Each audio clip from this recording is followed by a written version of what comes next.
ಆತ್ಮೀಯ BLO ಬಂಧುಗಳಿಗೆ ನಮಸ್ಕಾರಗಳು. ತಮಗೆಲ್ಲ ಸಾಹಿತ್ಯ ಸಂಗಾತಿ ಯೂಟ್ಯೂಬ್ ಚಾನಲ್ಗೆ ಸ್ವಾಗತ.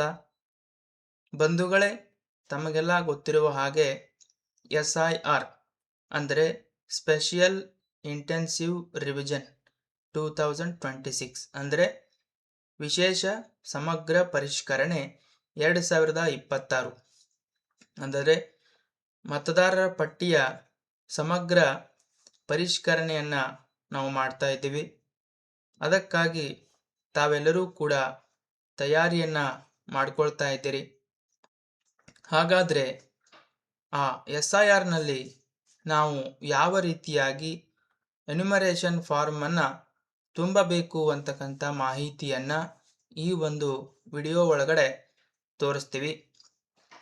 ದಯವಿಟ್ಟು ತಮಗೆ ಅಗತ್ಯವಾಗಿರ್ತಕ್ಕಂಥ ಈ BLO ಕಾರ್ಯಕ್ಕೆ ಸಂಬಂಧಪಟ್ಟಂಥ ಮಾಹಿತಿ ಬೇಕಾದರೆ ನಮ್ಮ ಚಾನಲನ್ನು ದಯವಿಟ್ಟು ಸಬ್ಸ್ಕ್ರೈಬ್ ಮಾಡಿಕೊಡ್ರಿ ಅಂತ ಹೇಳ್ತಾ, ನಾವು ಇವತ್ತಿನ ವಿಷಯವಾದ ಎನ್ಯುಮರೇಷನ್ ಫಾರ್ಮನ್ನು ಯಾವ ರೀತಿಯಾಗಿ ತುಂಬಬೇಕು ಅನ್ನೋದನ್ನು ತಿಳ್ಕೊಳ್ತಾ ಹೋಗೋಣ.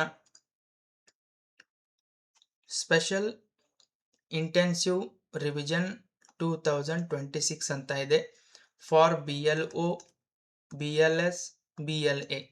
ಓಕೆ, BLO ಅಂದರೆ ತಮಗೆಲ್ಲ ಗೊತ್ತಿದೆ, ಮತಗಟ್ಟೆ ಮಟ್ಟದ ಅಧಿಕಾರಿ, ಬೂತ್ ಲೆವೆಲ್ ಆಫೀಸರ್ ಅಂತ ಹೇಳ್ತೀವಿ. BLS ಅಂದರೆ ಬೂತ್ ಲೆವೆಲ್ ಸೂಪರ್ವೈಸರ್. BLOಗಳ ಮೇಲೆ ಸೂಪರ್ವೈಸರ್ಗಳಿರ್ತಾರೆ, ಅವರಿಗೂ ಕೂಡ ಇದು ತರಬೇತಿ ಇದೆ. BLA ಅಂದರೆ ರಾಜಕೀಯ ಪಕ್ಷಗಳ ಕಡೆಯಿಂದ ಬೂತ್ ಲೆವೆಲ್ ಏಜೆಂಟ್ ಅಂತೇಳಿ ನೇಮಕವನ್ನು ಮಾಡಿದ್ದಾರೆ. ಅವ್ರದ್ದು ಕೂಡ ಈ ಒಂದು SIRನಲ್ಲಿ ಪಾತ್ರ ಬಹಳ ದೊಡ್ಡದಾಗಿದೆ. ಸೊ ಈ ಸ್ಪೆಷಲ್ ಇಂಟೆನ್ಸಿವ್ ರಿವಿಷನ್ SIRನ ಮೂಲ ಉದ್ದೇಶ ಏನು ಅಂತ ನೋಡಿದಾಗ, clean electoral rules, strong democracy ಅಂದರೆ ಯಾವ ಒಂದು ಅರ್ಹ ಮತದಾರರ ಪಟ್ಟಿಯಿಂದ ಹೊರಗುಳಿಬಾರ್ದು, ಮತ್ತು ಅನರ್ಹ ಮತದಾರ ಯಾವ ಕಾರಣಕ್ಕೂ ಕೂಡ ಮತದಾರರ ಪಟ್ಟಿಯಲ್ಲಿ ಇರಬಾರ್ದು. ಆ ರೀತಿಯಾಗಿರ್ತಕ್ಕಂಥ ಒಂದು ಸದೃಢವಾಗಿರ್ತಕ್ಕಂಥ ಮತದಾರರ ಪಟ್ಟಿಯನ್ನು ನಾವು ಸಿದ್ಧಪಡಿಸಬೇಕಾಗಿದೆ. ಹಾಗಾಗಿ ನಾವೆಲ್ಲರೂ ಕೂಡ ಜವಾಬ್ದಾರಿಯುತವಾಗಿ ಕಾರ್ಯವನ್ನು ನಿರ್ವಹಿಸಬೇಕಾಗಿದೆ. ಎವ್ರಿ ಎಲಿಜಿಬಲ್ ವೋಟರ್ ಕೌಂಟ್ಸ್ ಅಂದರೆ ಪ್ರತಿಯೊಬ್ಬ ಅರ್ಹ ಮತದಾರನು ಕೂಡ ನಾವು ಏನು ಮಾಡಬೇಕಪ್ಪ ಅಂತಂದ್ರೆ ಎಣಿಕೆ ಮಾಡಬೇಕಾಗಿದೆ. ಸೊ ಹಾಗಾದರೆ ಪ್ರಾರಂಭ ಮಾಡೋಣ. ಮೊದಲನೇದಾಗಿ ಕರ್ನಾಟಕ ರಾಜ್ಯದಲ್ಲಿ SIR 2026ರ ಟೈಮ್ ಲೈನ್ ಯಾವ ರೀತಿ ಇದೆ ಅನ್ನೋದನ್ನು ನೋಡ್ತಾ ಬರೋಣ. ಆಕ್ಟಿವಿಟಿ ಮತ್ತು ಟೈಮ್ ಲೈನ್ ಅಂತ ಇದೆ. ಯಾವ ಟೈಮ್ನಿಂದ ಎಲ್ಲಿವರೆಗೆ ಈ ಒಂದು ಸಮಗ್ರ ಪರಿಷ್ಕರಣೆ ನಡೀತದೆ ಅನ್ನೋದನ್ನು ನೋಡಿದಾಗ, ಇಲ್ಲಿ ಪ್ರಿಪರೇಷನ್, ಟ್ರೈನಿಂಗ್ ಆ್ಯಂಡ್ ಪ್ರಿಂಟಿಂಗ್ ಅಂತ ಇದೆ. ಪ್ರಿಪರೇಷನ್, ಟ್ರೈನಿಂಗ್ ಮತ್ತು ಪ್ರಿಂಟಿಂಗ್ ಅಂದರೆ ಈ SIRಗೆ ಸಂಬಂಧಪಟ್ಟಂಥ ತಯಾರಿಯನ್ನು ಮಾಡ್ಕೊಳ್ಳೋದು, ತರಬೇತಿಯನ್ನು ಕೊಡೋದು BLOಗಳಿಗೆ, BLO ಸೂಪರ್ವೈಸರ್ಗಳಿಗೆ ಮತ್ತು BLO ಅವರಿಗೆ ಸಹಾಯ ಮಾಡ್ತಕ್ಕಂಥ ಬೂತ್ ಲೆವೆಲ್ ಏಜೆಂಟ್ಗಳಿಗೆ ಟ್ರೈನಿಂಗನ್ನು ಕೊಡೋದು, ಮತ್ತು ಪ್ರಿಂಟಿಂಗ್, ಆ ಎನ್ಯುಮರೇಷನ್ ಫಾರ್ಮ್ಗಳನ್ನು ಪ್ರಿಂಟ್ ಮಾಡ್ತಕ್ಕಂಥ ಕಾಲಾವಧಿ 20/6/2026ರಿಂದ 29/6/2026ರವರೆಗೆ ಜರುಗ್ತದೆ. ಇನ್ನು ಇದಾದ ನಂತರ ಪ್ರಿಪರೇಷನ್, ಟ್ರೈನಿಂಗ್ ಮತ್ತು ಪ್ರಿಂಟಿಂಗ್ ಆದ ನಂತರ ಹೌಸ್ ಟು ಹೌಸ್ ವಿಸಿಟ್ಸ್ ಅಂದರೆ ಪ್ರತಿ ಮನೆಗೂ ಕೂಡ ಭೇಟಿ ಮಾಡೋದಿರ್ತದೆ. ನಮ್ಮ BLOರವರು ಪ್ರತಿ ಮನೆಗೂ ಭೇಟಿ ಮಾಡಿ ಆ ಎನ್ಯುಮರೇಷನ್ ಫಾರ್ಮನ್ನು ಕೊಡ್ತಕ್ಕಂಥದ್ದು, ಮತ್ತು ಆ ಮತದಾರರ ಕಡೆಯಿಂದ ಆ ಫಾರ್ಮ್ಗಳನ್ನು ತುಂಬಿಕೊಂಡು ಮರಳಿ ಪಡಿತಕ್ಕಂಥ ಕಾಲಾವಧಿ ಎಲ್ಲಿಂದ ಎಲ್ಲಿವರೆಗೆ ಅಂತಂದರೆ 30/6/2026ರಿಂದ 29/7/2026ರವರೆಗೆ. ಅಂದರೆ ಕಂಪ್ಲೀಟ್ ಒಂದು ತಿಂಗಳವರೆಗೆ ನಾವೇನು ಮಾಡ್ತೀವಪ್ಪ ಅಂತಂದ್ರೆ ಪ್ರತಿಯೊಬ್ಬ ಅರ್ಹ ಮತದಾರರ ಮನೆಗೆ ಹೋಗಿ ನಮ್ಮ ಬೂತ್ನಲ್ಲಿರ್ತಕ್ಕಂಥ ಅಥವಾ ನಮ್ಮ ವಾರ್ಡಿನಲ್ಲಿರ್ತಕ್ಕಂಥ ಪ್ರತಿಯೊಬ್ಬ ಮತದಾರನ ಮನೆಗೆ ಭೇಟಿ ನೀಡಿ ಆ ಎನ್ಯುಮರೇಷನ್ ಫಾರ್ಮನ್ನು ಕೊಟ್ಟು ತುಂಬಿಕೊಂಡು ವಾಪಸ್ ಇಸ್ಕೊಂಡು ಅದನ್ನು ಸ್ಕ್ಯಾನ್ ಮಾಡಿ ಸಬ್ಮಿಟ್ ಮಾಡ್ತಕ್ಕಂಥ ಒಂದು ಕಾಲಾವಧಿ 30/6/2026ರಿಂದ 29/7/2026ರವರೆಗೆ ನಡೀತದೆ. ಇನ್ನು ರ್ಯಾಷನಲೈಸೇಷನ್ ಆಫ್ ಪೋಲಿಂಗ್ ಸ್ಟೇಷನ್ಸ್ ಅಂದರೆ ಮತದಾರರ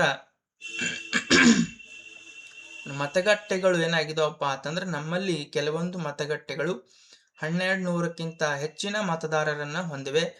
1200ಕ್ಕಿಂತ ಹೆಚ್ಚಿನ ಮತದಾರರನ್ನ ಹೊಂದಿರತಕ್ಕಂಥ ವಾರ್ಡ್ಗಳನ್ನ ಒಡೆದು ವಿಭಜಿಸಿ ಅವುಗಳನ್ನ ಪರಿಷ್ಕರಣೆ ಮಾಡ್ತಕ್ಕಂಥ ಕೆಲಸ 29/7/2026ರಿಂದ ನಡೀತಾ ಬರ್ತದೆ. ಇನ್ನು ಡ್ರಾಫ್ಟ್ ಪಬ್ಲಿಕೇಶನ್ ಅಂದ್ರೆ ಕರಡು ಮತದಾರರ ಪಟ್ಟಿ, ಕರಡು ಪಟ್ಟಿ ತಯಾರಿಕೆ.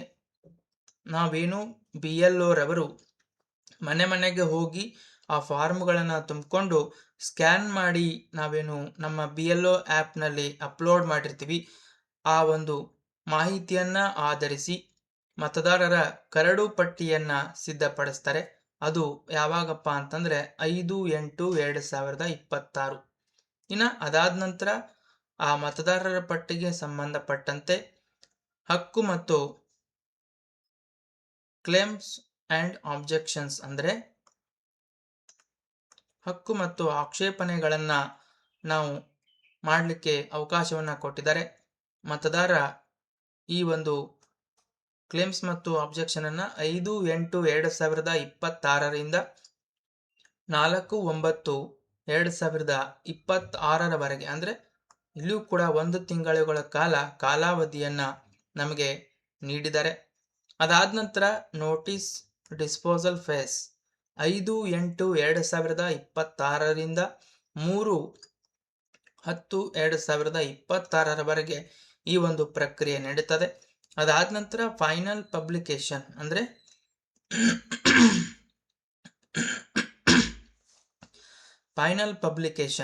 ಅಂತಿಮ ಮತದಾರರ ಪಟ್ಟಿಯ ಬಿಡುಗಡೆ ಯಾವಾಗ ಆಗುತ್ತಪ್ಪ ಅಂತಂದ್ರೆ 7/10/2026ರಂದು ಏನಾಗುತ್ತಪ್ಪ ಅಂತಂದ್ರೆ ಈ ಒಂದು ಅಂತಿಮ ಮತದಾರರ ಪಟ್ಟಿ ಸಿದ್ಧಗೊಳ್ತಾ ಬರ್ತದೆ. ಓಕೆ, ಇದಿಷ್ಟು ಕರ್ನಾಟಕ ರಾಜ್ಯದಲ್ಲಿ ನಡೀತಕ್ಕಂಥ ವಿಶೇಷ ಸಮಗ್ರ ಪರಿಷ್ಕರಣೆಯ ಟೈಮ್ ಟೇಬಲ್ ಆಗಿರ್ತದೆ ಬಂಧುಗಳೇ. ಇನ್ನು ಮುಂದಿನದಾಗಿ ನಾವು ಎನ್ಯುಮರೇಷನ್ ಫಾರ್ಮನ್ನು ಯಾವ ರೀತಿ ಭರ್ತಿ ಮಾಡೋದು ಮತ್ತು ಅದರಲ್ಲಿ ಯಾವ ಯಾವ ಅಂಶಗಳು ಇರ್ತವೆ ಅಂತಕ್ಕಂಥದ್ದನ್ನು ನೋಡ್ತಾ ಬರೋಣ. ತಾವೆಲ್ಲ ಇಲ್ಲಿ ನೋಡ್ತಾ ಇದ್ದೀರಿ, ಇದಕ್ಕೆ ನಾವು ಎನ್ಯುಮರೇಷನ್ ಫಾರ್ಮ್ ಅಂತೇಳಿ ಕರಿತಾ ಬರ್ತೀವಿ. ಇದನ್ನ ದ್ವಿಪ್ರತಿಯಲ್ಲಿ ಕೊಟ್ಟಿರ್ತಾರೆ, ದ್ವಿಪ್ರತಿಯಲ್ಲಿ. ಓಕೆ,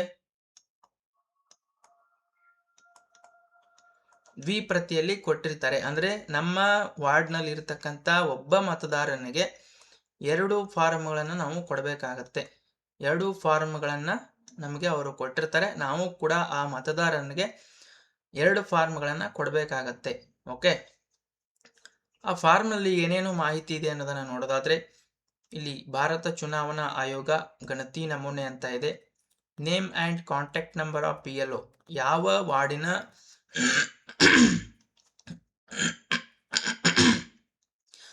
ನಾವು ಮತದಾರರಿದ್ದೀವಿ ಆ ಮತದಾರರ ವಾರ್ಡಿಗೆ ಸಂಬಂಧಪಟ್ಟಂತೆ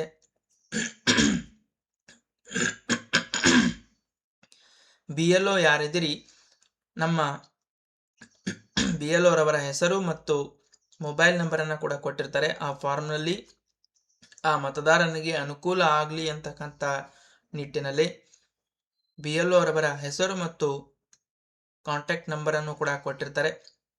ಅದಾದ ನಂತರ ಇಲ್ಲಿ ಫಸ್ಟ್ ಬಾಕ್ಸ್ನಲ್ಲಿ ಈ ನಾವು ಎನ್ಯುಮರೇಷನ್ ಫಾರ್ಮನ್ನು ನಾವು 4 ವಿಭಾಗಗಳಲ್ಲಿ ವಿಭಾಗ ಮಾಡ್ಕೊತೀವಿ. ಮೊದಲನೇದಾಗಿ ಏನಪ್ಪ ಅಂತಂದ್ರೆ ಈ ಪಟ್ಟಿಯಲ್ಲಿ ಮೇಲಿನ ಪಟ್ಟಿಯಲ್ಲಿ ಕಾಣ್ತಕ್ಕಂಥ ಮಾಹಿತಿ ಇಲ್ಲಿ ಏನೇನು ಇರ್ತದಪ್ಪ ಅಂತಂದ್ರೆ ಮತದಾರರ ಹೆಸರು ಇರ್ತದೆ, ಮತದಾರರ ಭಾವಚಿತ್ರ ಗುರುತಿನ ಚೀಟಿ ಸಂಖ್ಯೆ ಅಂದರೆ ಎಪಿಕ್ ನಂಬರ್, ನಮ್ಮ ಗುರುತಿನ ಚೀಟಿ ನಮ್ಮ ಮತದಾರರ ಗುರುತಿನ ಚೀಟಿಯ ಸಂಖ್ಯೆ ಇರ್ತದೆ, ಎಪಿಕ್ ನಂಬರ್ ಅಂತೇಳಿ ನಾವು ಅದನ್ನು ಕರಿತೀವಿ. ನಮ್ಮ ವಿಳಾಸ ನಾವು ಯಾವ ಸ್ಥಳದಲ್ಲಿ ವಾಸ ಮಾಡ್ತಾ ಇದ್ದೀವಿ, ನಮ್ಮ ಅಡ್ರೆಸ್ ಕೂಡ ಇಲ್ಲಿ ಏನಾಗಿರುತ್ತಪ್ಪ ಅಂತಂದ್ರೆ ಇರ್ತದೆ. ಇದೆಲ್ಲ ಪ್ರೀ ಪ್ರಿಂಟೆಡ್ ಆಗಿರುತ್ತದೆ, ಅಂದ್ರೆ ಪೂರ್ವ ಮುದ್ರಿತವಾಗಿರುತ್ತದೆ. ಈ 1 2 3 4 5 ಬಾಕ್ಸ್ನಲ್ಲಿ ಏನು ಕಾಣ್ತಾ ಇದೆ, ಇದೆಲ್ಲ ಮಾಹಿತಿ ಪೂರ್ವ ಮುದ್ರಿತವಾಗಿರುತ್ತದೆ. ಮತದಾರರ ಹೆಸರು, ಮತದಾರರ ಗುರುತಿನ ಚೀಟಿ ಸಂಖ್ಯೆ ಮತ್ತು ವಿಳಾಸ ಇದು ಕೂಡ ಪೂರ್ವ ಮುದ್ರಿತವಾಗಿರುತ್ತದೆ. ಓಕೆ, ಇದಾದ ನಂತರ ಇಲ್ಲಿ ಕ್ರಮ ಸಂಖ್ಯೆ ಇದೆ. ಆ ಮತದಾರರ ಪಟ್ಟಿಯಲ್ಲಿ ಆ ಮತದಾರನ ಕ್ರಮ ಸಂಖ್ಯೆ ಎಷ್ಟಿದೆ ಅದು ಕೂಡ ಮುದ್ರಿತವಾಗಿರ್ತದೆ. ವಿಳಾಸ ಕೂಡ ಇರ್ತದೆ, ಮತಗಟ್ಟೆಯ ವಿಳಾಸ ಕೂಡ ಇರ್ತದೆ. ಅದಾದ ನಂತರ ವಿಧಾನಸಭಾ ಕ್ಷೇತ್ರ, ಸಂಸದೀಯ ಕ್ಷೇತ್ರದ ಹೆಸರು, ವಿಧಾನಸಭಾ ಕ್ಷೇತ್ರ ಮತ್ತು ಸಂಸದೀಯ ಕ್ಷೇತ್ರದ ಹೆಸರು ಕೂಡ ಇಲ್ಲಿ ಪೂರ್ವ ಮುದ್ರಿತವಾಗಿರುತ್ತದೆ. ರಾಜ್ಯ ಇರ್ತದೆ. ಅದಾದ ನಂತರ ಇಲ್ಲಿ ಒಂದು QR ಕೋಡನ್ನು ಕೊಟ್ಟಿದ್ದಾರೆ. ಈ QR ಕೋಡನ್ನು ನಾವು ಸ್ಕ್ಯಾನ್ ಮಾಡಿದಪ್ಪ ಅಂತಂದ್ರೆ ಈ ಮತದಾರನ ಬಗ್ಗೆ ಸಂಪೂರ್ಣ ಮಾಹಿತಿ ನಮಗೆ ದೊರೆತಾ ಬರ್ತದೆ. ಇದು ಕೂಡ ಪೂರ್ವ ಮುದ್ರಿತವಾಗಿರ್ತದೆ. ಅದಾದ ನಂತರ ಒಂದು ಹಳೆಯ ಫೋಟೋ ಇರ್ತದೆ. ಸದ್ಯ ಮತದಾರರ ಪಟ್ಟಿಯಲ್ಲಿ ಯಾವ ಫೋಟೋ ಇದೆ ಆ ಫೋಟೋಯಲ್ಲಿ ಏನಾಗಿರುತ್ತಪ್ಪ ಅಂತಂದ್ರೆ ಪೂರ್ವ ಮುದ್ರಿತವಾಗಿರ್ತದೆ. ಇನ್ನ ಇಲ್ಲೊಂದು ಖಾಲಿ ಬಾಕ್ಸ್ ಇದೆ, ಇತ್ತೀಚಿನ ಭಾವಚಿತ್ರ ಲಗತ್ತಿಸಿ ಅಂತಿದೆ. ನಾವು ಆ ಒಂದು ಫಾರ್ಮ್ ಅನ್ನ ಅವರ ಮನೆಗೆ ಕೊಟ್ಟಾಗ ಆ ಮತದಾರ ಏನ್ ಮಾಡ್ಬೇಕಾಗ್ತದಪ್ಪ ಅಂತಂದ್ರ ಆತನ ಇತ್ತೀಚಿನ ಭಾವಚಿತ್ರವನ್ನ ಇಲ್ಲಿ ಲಗತ್ತಿಸಬೇಕಾಗ್ತದೆ. ಓಕೆ, ಇದಿಷ್ಟು ಏನಪ್ಪಾ ಅಂತಂದ್ರೆ ಪೂರ್ವ ಮುದ್ರಿತವಾಗಿರ್ತದೆ. ನಾವು BLOಗಳು ಈ ಒಂದು ವಿಭಾಗಕ್ಕೆ ಯಾವುದೇ ರೀತಿಯಾಗಿರ್ತಕ್ಕಂಥ ಬದಲಾವಣೆ ಮಾಡಲಿಕ್ಕೆ ಅವಕಾಶವಿರೋದಿಲ್ಲ. ಇಲ್ಲಿ ಯಾವುದೇ ರೀತಿಯ ಅಕ್ಷರಗಳನ್ನ ಮೂಡಿಸಲಿಕ್ಕೆ ಅವಕಾಶಗಳು ಇರೋದಿಲ್ಲ. ಮಾತ್ರ ಏನ್ ಮಾಡ್ಬೇಕಪ್ಪ ಅಂತಂದ್ರೆ ಇಲ್ಲಿ ಒಂದು ಫೋಟೋವನ್ನ ಮಾತ್ರ ಅಂಟಿಸಲಿಕ್ಕೆ ನಮಗೆ ಅವಕಾಶ ಇರ್ತದೆ. ಇದಾದ ನಂತರ ಇಲ್ಲಿ ಕೆಲವೊಂದಿಷ್ಟು ಮಾಹಿತಿಗಳಿದೆ.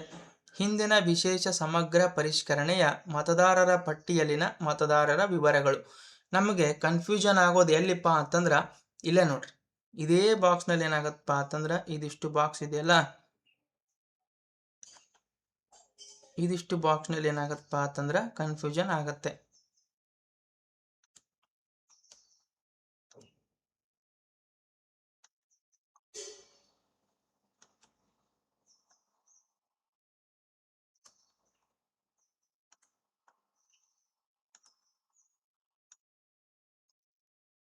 ಇದೇ ಬಾಕ್ಸ್ ನಮಗೆ ಕನ್ಫ್ಯೂಷನ್ ಆಗುತ್ತೆ. ಇಲ್ಲಿ ಹಿಂದಿನ ವಿಶೇಷ ಸಮಗ್ರ ಪರಿಷ್ಕರಣೆಯ ಮತದಾರರ ಪಟ್ಟಿಯಲ್ಲಿನ ಮತದಾರರ ವಿವರಗಳು ಅಂತ ಇದೆ. ಇಲ್ಲಿ ಯಾರ ಒಂದು ಮಾಹಿತಿಯನ್ನ ತುಂಬಬೇಕು ಅನ್ನೋದನ್ನ ನಾನು ಮುಂದಿನ ಸ್ಲೈಡ್ ನಲ್ಲಿ ತಿಳಿಸ್ತಾ ಬರ್ತೀನಿ. ಅದರ ಜೊತೆಗೆ ಇಲ್ಲೂ ಇದೆ ಹಿಂದಿನ ವಿಶೇಷ ಸಮಗ್ರ ಪರಿಷ್ಕರಣೆಯ ಮತದಾರರ ಪಟ್ಟಿಯಲ್ಲಿನ ಮತದಾರರ ಸಂಬಂಧಿಯ ವಿವರಗಳು ಅಂತ ಇದೆ. ಇಲ್ಲಿ ಯಾರ ಮಾಹಿತಿಯನ್ನು ತುಂಬಬೇಕಂತೇಳಿ ನಾವು ಮುಂದೆ ನೋಡೋಣ.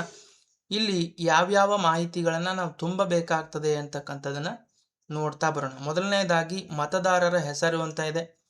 ವೋಟರ್ಸ್ನ ನೇಮ್ ಅನ್ನ ಇಲ್ಲಿ ತುಂಬಬೇಕಾಗ್ತದೆ. ಮತದಾರರ ಭಾವಚಿತ್ರ ಗುರುತಿನ ಚೀಟಿಯ ಸಂಖ್ಯೆ ಅಂದ್ರೆ ಎಪಿಕ್ ನಂಬರ್ ತುಂಬಬೇಕಾಗ್ತದೆ ಲಭ್ಯವಿದ್ದಲ್ಲಿ ಅಂತ ಹೇಳಿದರೆ. ಸಂಬಂಧಿಯ ಹೆಸರು, ಸಂಬಂಧ, ಜಿಲ್ಲೆ, ರಾಜ್ಯ, ವಿಧಾನಸಭಾ ಕ್ಷೇತ್ರದ ಹೆಸರು, ವಿಧಾನಸಭಾ ಕ್ಷೇತ್ರದ ಸಂಖ್ಯೆ, ಭಾಗ ಸಂಖ್ಯೆ ಮತ್ತು ಕ್ರಮ ಸಂಖ್ಯೆ ಅಂತ ಇದೆ. ಇಲ್ಲೂ ಕೂಡ ಅದೇ ರೀತಿಯಾಗಿರ್ತಕ್ಕಂಥ ಮಾಹಿತಿ ಇದೆ. ಆದರೆ ಈ ಎರಡೂ ಬಾಕ್ಸ್ನಲ್ಲಿ ಈ ಬಾಕ್ಸ್ನಲ್ಲಿ ಯಾರ ಮಾಹಿತಿಯನ್ನ ತುಂಬಬೇಕು ಮತ್ತು ಈ ಬಾಕ್ಸ್ನಲ್ಲಿ ಯಾರ ಮಾಹಿತಿಯನ್ನ ತುಂಬಬೇಕು ಅಂತಕ್ಕಂಥದ್ದನ್ನ ಬಹಳ ಜಾಗೃತೆಯಿಂದ ನಾವು ತಿಳಿದುಕೊಂಡು ತುಂಬಬೇಕಾಗ್ತದೆ. ಅದಾದ ನಂತರ ಕೆಳಗೆ ಜನ್ಮ ದಿನಾಂಕ, ತಾರೀಕು, ತಿಂಗಳು, ವರ್ಷ ಅಂತ ಇದೆ, ಆ ಫಾರ್ಮ್ಯಾಟ್ ಅಲ್ಲಿ ತುಂಬಬೇಕು. ಆಧಾರ್ ಸಂಖ್ಯೆ ಅಂತ ಇದೆ, ಮೊಬೈಲ್ ಸಂಖ್ಯೆ, ತಂದೆಯ ಅಥವಾ ಪೋಷಕರ ಹೆಸರು ಅಂತ ಇದೆ, ತಂದೆಯ ಅಥವಾ ಪೋಷಕರ ಮತದಾರರ ಭಾವಚಿತ್ರ ಗುರುತಿನ ಚೀಟಿ ಸಂಖ್ಯೆ ಲಭ್ಯವಿದ್ದಲ್ಲಿ ಅಂತ ಇದೆ, ತಾಯಿಯ ಹೆಸರಿದೆ, ತಾಯಿಯ ಮತದಾರರ ಭಾವಚಿತ್ರ ಗುರುತಿನ ಚೀಟಿ ಸಂಖ್ಯೆ ಅಂತ ಇದೆ, ಸಂಗಾತಿಯ ಹೆಸರು, ಸಂಗಾತಿಯ ಮತದಾರರ ಭಾವಚಿತ್ರ ಗುರುತಿನ ಚೀಟಿ ಸಂಖ್ಯೆ ಲಭ್ಯವಿದ್ದಲ್ಲಿ ಅಂತ ಇದೆ. ಓಕೆ, ಇಷ್ಟೆಲ್ಲ ಮಾಹಿತಿ ಆದ್ಮೇಲೆ ಇಲ್ಲೇನ್ ಮಾಡ್ಬೇಕಪ್ಪ ಅಂತಂದ್ರ BLO ರವರ ಸಹಿ ಇದೆ. ಅದ್ರ ಜೊತೆಗೆ ಆ ತುಂಬಿದಂತ ಮತದಾರನ ಸಹಿ ಕೂಡ ಇಲ್ಲಿ ಮಾಡಿಸ್ಕೊಳ್ಬೇಕಾಗ್ತದೆ. ಓಕೆ, ಇದಿಷ್ಟು ಎನ್ಯುಮರೇಷನ್ ಫಾರ್ಮ್ ಅಂತೇಳಿ ನಾವು ನೋಡಬಹುದು. ಇನ್ನು ಈ ವಿಭಾಗದಲ್ಲಿ ಯಾರ್ಯಾರ ಮತದಾರರ ಪಟ್ಟಿಗಳನ್ನ ಹೆಸರನ್ನು ನಾವಿಲ್ಲಿ ತುಂಬಬೇಕು ಅಂತಕ್ಕಂಥ ಮಾಹಿತಿಯನ್ನ ನೋಡೋದಾದ್ರೆ ಈ ಒಟ್ಟಾರೆ ಆಗಿರ್ತಕ್ಕಂಥ ಫಾರ್ಮ್ ಅನ್ನ ನಾವು 4 ವಿಭಾಗದಲ್ಲಿ ನೋಡ್ತಾ ಬರ್ತೀವಿ. ಮೊದಲನೇದಾಗಿ ನೋಡೋದಾದ್ರೆ ಎನ್ಯುಮರೇಷನ್ ಫಾರ್ಮ್. ಇಲ್ಲಿ ಏನು ಕಾಣ್ತಾ ಇದೆ ಮೇಲೆ ಪ್ರೀ ಪ್ರಿಂಟ್ ಆಗಿರ್ತಕ್ಕಂಥ ವಿಭಾಗ ಏನಿದೆ ಅದೇ ಸ್ಲೈಡು ಇಲ್ಲಿದೆ. ಇಲ್ಲಿ ಏನಿರ್ತದಪ್ಪ ಅಂತಂದ್ರೆ ಇದು ಪ್ರೀ ಪ್ರಿಂಟೆಡ್ ಆಗಿರ್ತದ. Electors name, EPIC, address, pre printed ಇದೆಲ್ಲ ಏನಾಗಿರುತ್ತಪ್ಪ ಅಂತಂದ್ರೆ ಪೂರ್ವ ಮುದ್ರಿತವಾಗಿರ್ತದೆ. ಇನ್ನು ಎರಡನೇ ಕಾಲಮ್ನಲ್ಲಿ ಸೀರಿಯಲ್ ನಂಬರ್ ಇರ್ತದೆ, ಮತದಾರರ ಪಟ್ಟಿಯಲ್ಲಿನ ಕ್ರಮ ಸಂಖ್ಯೆ ಇರ್ತದೆ, ಪಾರ್ಟ್ ನಂಬರ್ ಇರ್ತದೆ ಮತ್ತು ಆ ಒಂದು ಮತಗಟ್ಟೆ ಹೆಸರಿರ್ತದೆ. ACPC ನೇಮ್ ಇರ್ತದೆ, ಅಂದರೆ ವಿಧಾನಸಭಾ ಕ್ಷೇತ್ರದ ಸಂಖ್ಯೆ ಮತ್ತು ಲೋಕಸಭಾ ಕ್ಷೇತ್ರದ ಹೆಸರು ಕೂಡ ಇರ್ತದೆ, ರಾಜ್ಯ ಇರ್ತದೆ. ಇದೆಲ್ಲ ಪೂರ್ವ ಮುದ್ರಿತವಾಗಿರ್ತದೆ. ಅದಾದ ನಂತರ QR ಕೋಡ್ ಇರ್ತದೆ. ಆ QR ಕೋಡನ್ನು ನಾವು ಸ್ಕ್ಯಾನ್ ಮಾಡಿದಾಗ ಆ ಮತದಾರನ ಪೂರ್ಣ ವಿವರಗಳು ನಮಗೆ ದೊರೀತಾ ಹೋಗ್ತವೆ. ಅದಾದ ನಂತರ ಓಲ್ಡ್ ಫೋಟೋ, ಹಳೆಯ ಭಾವಚಿತ್ರದ ಒಂದು ಮುದ್ರಿತ ಫೋಟೋ ಇರ್ತದೆ. ಅಂದರೆ ಮತದಾರರ ಪಟ್ಟಿಯಲ್ಲಿ ಇರ್ತಕ್ಕಂಥ ಫೋಟೋ ಇಲ್ಲಿ ಪೂರ್ವ ಮುದ್ರಿತವಾಗಿ ಇರ್ತದೆ. ಅದಾದ ನಂತರ ಲಾಸ್ಟ್ ಕಾಲಮ್ ಇರ್ತದೆ, ಫೇಸ್ಟ್ ಕರೆಂಟ್ ಫೋಟೋ ಅಂತ ಇದೆ. ಆ ಮತದಾರನ ಇತ್ತೀಚಿನ ಭಾವಚಿತ್ರವನ್ನ ನಾವೇನ್ ಮಾಡ್ಬೇಕಾಗ್ತದಪ್ಪ ಅಂತಂದ್ರೆ ಇಲ್ಲಿ ಲಗತ್ತಿಸಬೇಕಾಗ್ತದೆ. ಇದಿಷ್ಟು ಮೊದಲನೇ ಹಂತ. ಇದರಲ್ಲಿ ನಾವು BLOಗಳು ಯಾವುದೇ ರೀತಿಯಾಗಿರ್ತಕ್ಕಂಥ ಮಾಹಿತಿಯನ್ನು ತುಂಬೋದು ಇರೋದಿಲ್ಲ. ಯಾಕಂತಂದ್ರೆ ಇದು ಪೂರ್ವ ಮುದ್ರಿತವಾಗಿರೋದ್ರಿಂದ ಕೇವಲ ನಮಗೆ ಇಲ್ಲಿ ಒಂದು ಇತ್ತೀಚಿನ ಭಾವಚಿತ್ರವನ್ನು ಲಗತ್ತಿಸಲಿಕ್ಕೆ ಮಾತ್ರ ಅವಕಾಶವಿರುತ್ತದೆ. ಇನ್ನು ಇದಾದ ನಂತರ ಎರಡನೆಯ ಭಾಗ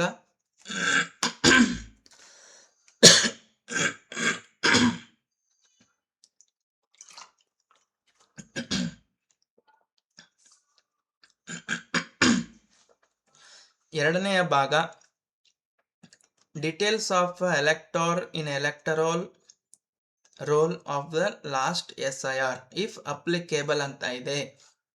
ಇನ್ನು ಇದನ್ನ ನಾವು ವಿಭಾಗ A ಅಂತ ಮಾಡ್ಕೊಳ್ಳೋಣ, ಇದನ್ನ ವಿಭಾಗ B ಅಂತ ಮಾಡ್ಕೊಳ್ಳೋಣ. ಇಲ್ಲಿ B ಒಳಗಡೆ details of the relative whose name is given in previous column in the last SIR. ಅಂದರೆ ಈ ಒಂದು ಕಾಲಮ್ನಲ್ಲಿ ಯಾರ ಮಾಹಿತಿ ತುಂಬಬೇಕು, ಈ ಕಾಲಮ್ನಲ್ಲಿ ಯಾರ ಮಾಹಿತಿ ತುಂಬಬೇಕು ಅಂತಕ್ಕಂಥದ್ದು ನಮಗೆ ಗೊತ್ತಿರಬೇಕಾಗ್ತದೆ. ಹಾಗಾದ್ರೆ ಮೊದಲನೆಯದಾಗಿ ಈ ಕಾಲಮ್ನಲ್ಲಿ ಯಾರ ಮಾಹಿತಿಯನ್ನ ತುಂಬಬೇಕಪ್ಪ ಅಂತಂದ್ರೆ ಆತ 2002ರ ಮತದಾರರ ಪಟ್ಟಿಯಲ್ಲಿ ಆತನ ಹೆಸರು ಇದೆ. ಅಂದ್ರೆ ಇವಾಗ 2002ರ ಮತದಾರರ ಪಟ್ಟಿಯಲ್ಲಿ ಒಬ್ಬ ವ್ಯಕ್ತಿಯ ಹೆಸರಿದೆ. ಅದೇ ವ್ಯಕ್ತಿ ಈಗಲೂ ಕೂಡ 2025ರ ಮತದಾರರ ಪಟ್ಟಿಯಲ್ಲಿ ಆತನ ಹೆಸರಿದೆ. ಅಂದ್ರೆ 2002ರ ಮತದಾರರ ಪಟ್ಟಿಯಲ್ಲೂ ಕೂಡ ಅದಾನೆ, 2025ರ ಮತದಾರರ ಪಟ್ಟಿಯಲ್ಲೂ ಕೂಡ ಆತನ ಹೆಸರಿದೆ. ಅಥವಾ ಆತ ಇವಾಗಲೂ ಕೂಡ ಜೀವಂತವಾಗಿದ್ದಾನೆ 2025ರಲ್ಲಿ. ಅಂದ್ರೆ 2002ರಲ್ಲಿ ಏನು SIR ನಡೆದಿತ್ತು ಆ ಸಂದರ್ಭದಲ್ಲಿ ಆ ಮತದಾರರ ಪಟ್ಟಿಯಲ್ಲಿ ಆತನ ಹೆಸರಿದ್ದು ಇವಾಗಲೂ ಕೂಡ ಆತ ಬದುಕಿದ್ದ ಅಂತಂದ್ರೆ 2025ರ ಮತದಾರರ ಪಟ್ಟಿಯಲ್ಲಿ ಆತನ ಹೆಸರಿದ್ದು ಬದುಕಿದ್ದ ಅಂತಂದ್ರೆ ಅಂತವನನ್ನ ಮಾಹಿತಿಯನ್ನ ಈ ಒಂದು ಕಾಲಮ್ನಲ್ಲಿ ತುಂಬಬೇಕು. ಗೊತ್ತಾಯ್ತಾ? ಯಾರು 2002ರ ಮತದಾರರ ಪಟ್ಟಿಯಲ್ಲಿ ಅದಾರೋ ಆತನ ಹೆಸರು ಈಗಲೂ ಕೂಡ 2025ರ ಮತದಾರರ ಪಟ್ಟಿಯಲ್ಲಿ ಇದ್ದು ಆತ ಬದುಕಿದ್ದಪ್ಪ ಅಂತಂದ್ರೆ ಆ ವ್ಯಕ್ತಿಯ ಮಾಹಿತಿಯನ್ನ ನಾವು ಈ A ಕಾಲಮ್ನಲ್ಲಿ ತುಂಬಬೇಕು. ಏನೇನು ತುಂಬಬೇಕು? ಎಲೆಕ್ಟರ್ ನೇಮ್ ಅಂದರೆ ಮತದಾರನ ಹೆಸರು ತುಂಬಬೇಕು.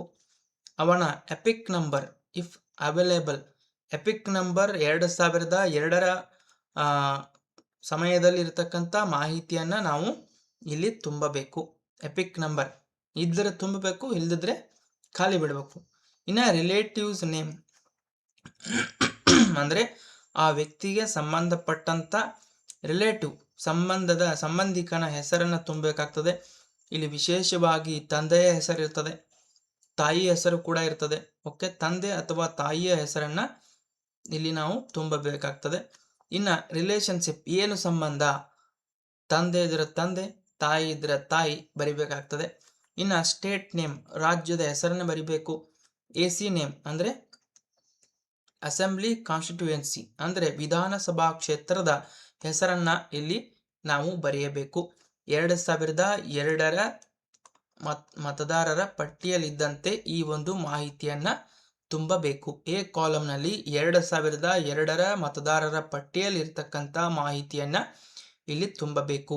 ಯಾವ ವ್ಯಕ್ತಿಗೆ, ಮತ್ತೊಂದ್ಸಲ ಹೇಳ್ತಾ ಇದ್ದೀನಿ, ಯಾವ ವ್ಯಕ್ತಿಗಪ್ಪ ಅಂತಂದ್ರ 2002ರ ಮತದಾರರ ಪಟ್ಟಿಯಲ್ಲಿ ಆತನ ಹೆಸರಿದ್ದು ಮತ್ತು 2025 ಅಂದ್ರೆ ಈಗಲೂ ಕೂಡ ಆ ವ್ಯಕ್ತಿ ಬದುಕಿದ್ದು ಆ ಮತದಾರರ ಪಟ್ಟಿಯಲ್ಲಿ ಆತನ ಹೆಸರು ಇತ್ತಪ್ಪ ಅಂತಂದ್ರ ಆತನ 2002ರ ಮತದಾರರ ಪಟ್ಟಿಯಲ್ಲಿರುವಂತೆ ಮಾಹಿತಿಯನ್ನ ಈ ಎ ಕಾಲಂನಲ್ಲಿ ತುಂಬಬೇಕು.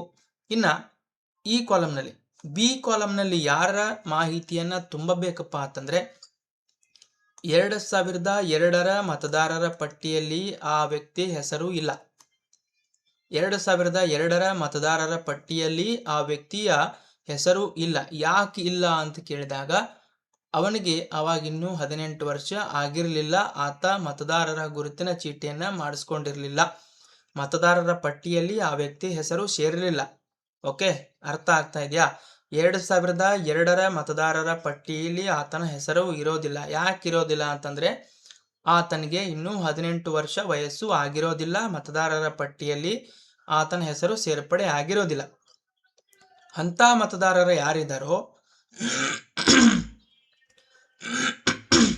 ಅವರ ಮಾಹಿತಿಯನ್ನ ಈ ಬಿ ಕಾಲಂನಲ್ಲಿ ನಾವು ತುಂಬಬೇಕಾಗ್ತದೆ.